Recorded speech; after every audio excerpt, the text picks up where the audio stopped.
এবার ইসরায়েলের মাটিতে ফেলা হলো গোলাপি রঙের মিসাইল।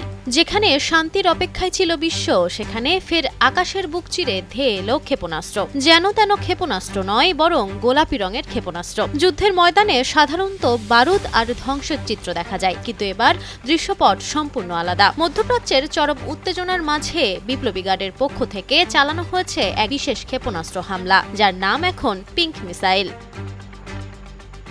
এই ঘটনার নেপথ্যে এক ছোট্ট শিশুর আবেগ। যুদ্ধ আর অনিশ্চয়তার মাঝে শিশুটি তার সরল আবদারে চেয়েছিল একটি গোলাপি রঙের মিসাইল যেন তেল আবিব লক্ষ্য করে ছোড়া হয়। অবিশ্বাস্য হলেও সত্য, সেই অনুরোধকেই বাস্তবে রূপ দিল বিপ্লবী গার্ড। শিশুটির কথা রেখে তেল আবিব অভিমুখে নিক্ষিপ্ত হলো সেই গোলাপি মিসাইল।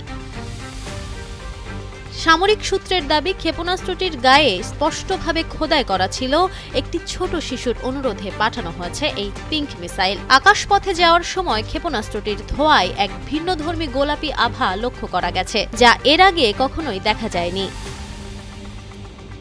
অনেকেই একে সামরিক কৌশল বলছেন। অস্ত্র যখন শান্ত হওয়ার কথা, ঠিক তখন বারুদ আর গোলাপি রঙের এই সংমিশ্রণ কি কেবল একটি শিশুর বায়না পূরণ, নাকি মনস্তাত্ত্বিক যুদ্ধের কোনো গোপন চাল? এই পিঙ্ক মিসাইল এখন বিশ্ব রাজনীতির নতুন আলোচনার কেন্দ্রবিন্দুতে।